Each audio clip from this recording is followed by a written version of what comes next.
नमस्कार, देवभूमि चैनल में आपका स्वागत है। आज हम बात करेंगे रामा एकादशी व्रत पारण की। आप सभी ने व्रत किया है 28 अक्टूबर को, तो आप इसका पारण करेंगे 29 अक्टूबर को।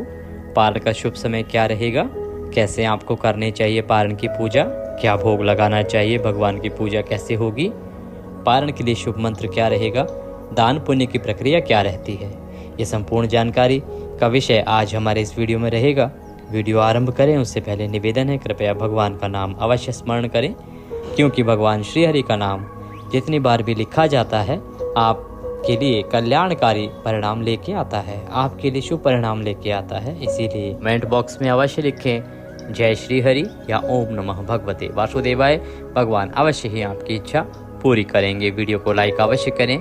बात करते हैं पारण की। पारण के दिन आपको सूर्योदय से पहले उठना चाहिए। उठ के स्नान आदि करके सर्वप्रथम भगवान भास्कर को जल देना है। भगवान को जल देने के बाद आपका जो पूजा स्थल है ना, जहाँ आपने पूजा की है, वहाँ पे आप बैठ जाएं। आपका कोई मंदिर जो आपने घर में बना रखा है या जो भी स्थल है, एक आसन लगा के बैठ जाएं। भगवान की कोई तस्वीर या प्रतिमा लें, भगवान विष्णु की कोई प्रतिमा या तस्वीर आपके घर में होगी, उसको किसी चौकी पे, किसी पटरे पे रखें। संभव हो तो पीला वस्त्र उसके नीचे बिछाएं। गंगाजल युक्त जल से छींटे दें। एक लोटा लीजिए, उसमें जल लीजिए और उसमें गंगाजल मिला दीजिए, उससे वहाँ छींटे दें, पवित्रीकरण होगा। फिर वहाँ पे अगर संभव है तो पुष्प अवश्य रखें या फिर अक्षत रखें। ये आसन के रूप में हम भगवान को दे रहे हैं, क्योंकि भगवान को कभी भी नीचे नहीं रखा जाता है ना, उनको आसन दिया जाता है। तो आसन के लिए आप वहाँ पे या तो अक्षत रखें, अगर आपके पुष्प है तो पुष्प रखें और उसके ऊपर भगवान की तस्वीर को आप रखिए। फिर आप भगवान को जल के छींटे देंगे।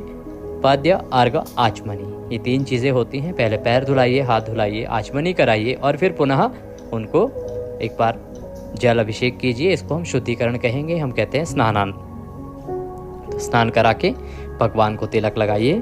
तिलक लगा के फूलों की माला अगर है तो पहनाइए। धूप दीप दिखाइए।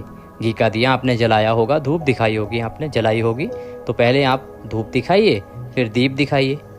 इसके बाद आप पान का एक बीड़ा भगवान को अर्पित कीजिए और आपके पास अगर नैवेद्य है तो नैवेद्य अर्पित कीजिए। नैवेद्य में आपके पास आप मिश्री भी अर्पित कर सकते हैं, मिठाई है तो मिठाई भी अर्पित कर सकते हैं। भगवान को नमस्कार कीजिए। ओम नमः भगवते वासुदेवाय मंत्र का 108 बार आपको जप करना चाहिए। भगवान को नमस्कार करेंगे। इस प्रकार से ये हो गई हमारी पंचोपचार पूजा, जो कि शास्त्रीय विधान है। पंचोपचार पूजा हमने भगवान की है।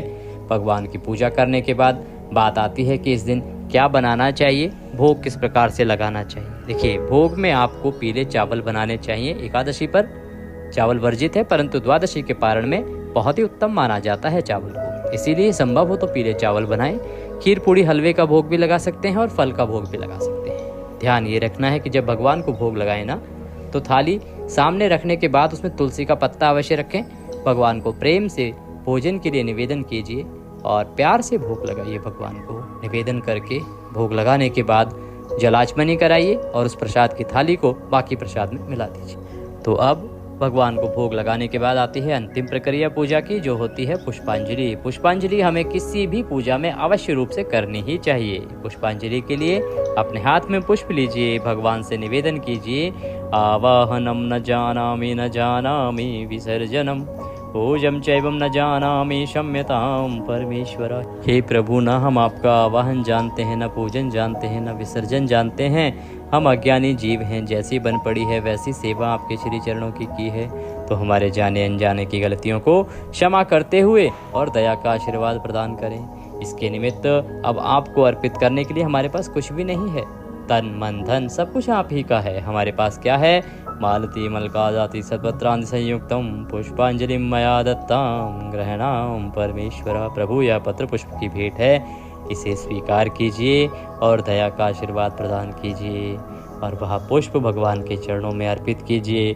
भगवान को नमन कीजिए और इस प्रकार से आपकी पूजा यहाँ पर पूर्ण होती है। अब बात आएगी आगे की दान पुण्य की, जो आपको करना चाहिए। इसके बाद आपको किसी ब्राह्मण को भोजन कराना चाहिए, दान दक्षिणा आदि देकर उसको विदा करना चाहिए। ब्राह्मण को भोजन नहीं करा सकते हैं तो आप किसी ब्राह्मण को दान दे आइए। दान में क्या करना है? एक दूध का पैकेट ले लीजिए, साथ में कुछ केले आदि ले लीजिए या बिस्किट आदि ले लीजिए, उसमें दक्षिणा रखिए और वह किसी ब्राह्मण को दान दे दीजिए या किसी मंदिर में दे आइए। दान हमेशा योग्य ब्राह्मण को ही देना चाहिए। योग्य ब्राह्मण कौन? जो कर्म कांड आदि करता हो, जो भगवान की भक्ति करता हो, ताकि उससे जो आशीर्वाद आपको मिले उससे आपके शुभ कार्य बने। जिसके पास आशीर्वाद देने के लिए ही कुछ नहीं होगा, उसको दान देने का कोई लाभ नहीं है। इसीलिए जो कर्मकांड करते हैं, जो स्वयं भक्ति करते हैं, ऐसे किसी ब्राह्मण को ही दान देना चाहिए। दान इत्यादि देने के लिए आप हमारे नंबर्स पर संपर्क कर सकते हैं या कमेंट बॉक्स में लिखकर भी हमसे डिटेल्स ले सकते हैं और आप हमें दान राशि यहाँ भी भेज सकते हैं। दान करने के बाद अब आपको करना होता है व्रत का पारण। पारण के लिए आप बैठ जाएं और 5 बार इस मंत्र को जपिए।